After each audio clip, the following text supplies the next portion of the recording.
Uncomfortably Queasy. Weekend memories of my mom's Kraft mac and cheese don't fill me with comforting ease. For some reason, the mere image of a half eaten bowl in the sink gives me imminent deathly chills inside, like the time I started pissing on myself after snorting crystal meth prior, thinking it was just exceptionally pure, uncut cocaine, because after only one line, 5 hours later, I kept pronouncing out loud to myself, "This shit is great!"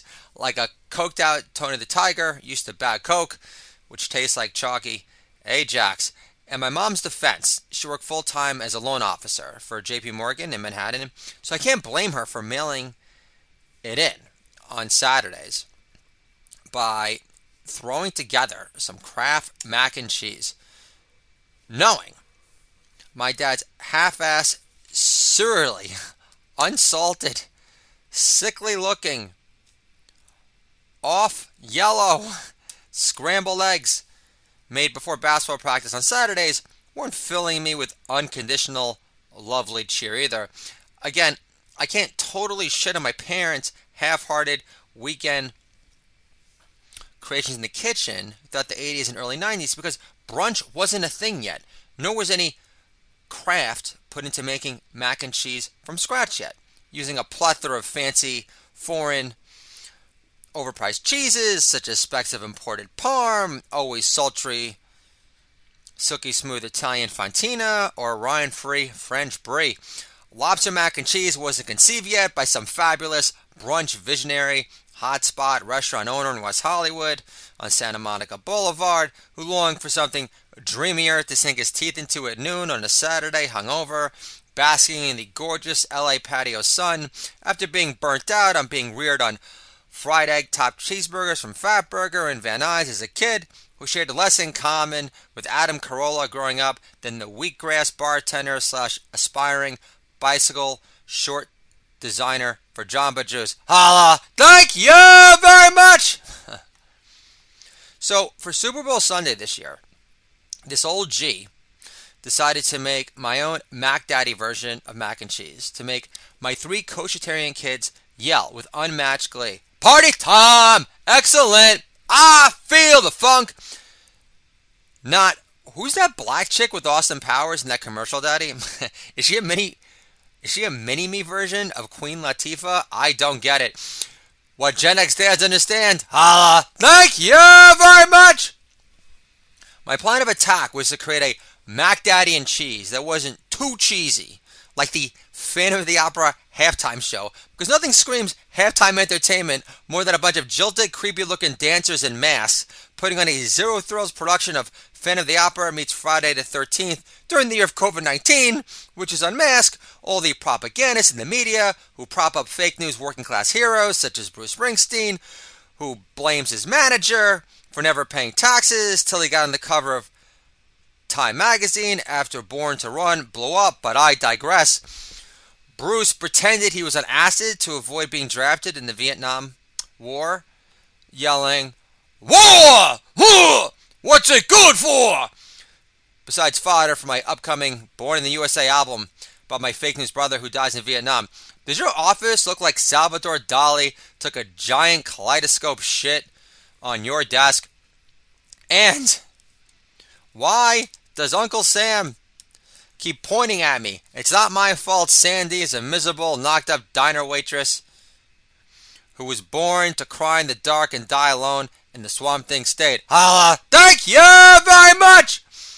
Still, the Super Bowl is an American tradition, so I base my Mac Daddy and cheese dish around the East Coast standard, always unifying, pretentious-free, yellow Land O'Lakes American cheese. Understand, my wife openly detests American cheese because she's a more evolved hick who grew up in the hinterlands of Brisbane, Australia, who grew up playing with mud in the yard, knowing she only grew up with 2 TV stations in the Outback, and if you've seen one episode of Astro Boy, you've seen them all. So making my star standalone dish for Super Bowl Sunday, based on yellow Land O'Lakes American cheese, required some level of American-made balls, knowing what potential all-knowing resistor fury lurked in the nearby distance as Tom Brady continued the greatest winning streak in life ever recorded, which helps when you're reunited with the always reliable Gronk as your go-to Money in the Bank tight friend. Can I get a holla for preaching the gospel a long time, and congrats for sustained excellence that Brady and Gronk personify forevermore. Holla! Thank you very much! At the same time, I didn't want the American cheese to be the sole attraction, similar to The Weeknd surrounding himself with the most unattractive, peaceful protesters against the savagery of self-esteem enhancing plastic surgery within the sunshine scurrying state. Holla! Thank you very much! My kids love broccoli like myself, assuming you make it with love. Destem all the florets, blanch them in a bucket of ice water. You'd pour in Bill Parcells if it was made of Gatorade back in the day before you sauteed them in butter, high in olive oil, sliced shallots, and peeled up bits of garlic to ensure the gorgeous flowers of green match the intensity of hop-forward wonderfulness of my pounded 90-minute dogfish IPA that I had pounded prior, which took me only 9 minutes or less to finish my second. Holla! Thank you very much! I use pasta macaroni shells from some Italian pasta maker, which costs $3 max. In addition to making a basic bechamel, including butter, flour, milk, and spicy brown mustard, to help the green goddess of goodness stick together with the torn up bits of American cheese and olive oil. Massage Mac Daddy shells, which look like glistening tubes of inhalatory perfection. The only complaint I received was Daddy using a tad too much fresh ground pepper to spice things up.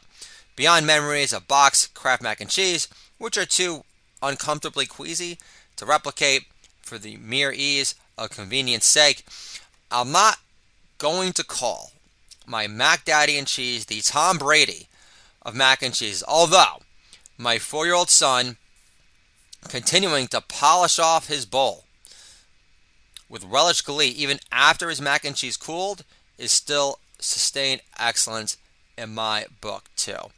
This is the Do It All Dad Year podcast, dad-friendly entertainment for you and me. What Gen X dads understand, controlling our kids' economy can make our kids great again. My 3 beautiful, angelic, beamish, fuss-free kids, 99.9% of the time, are living proof of it.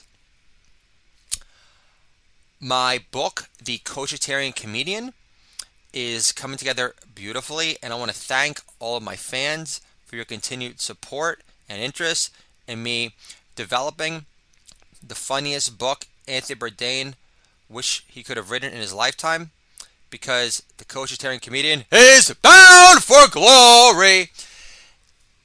And I'll talk to you guys soon.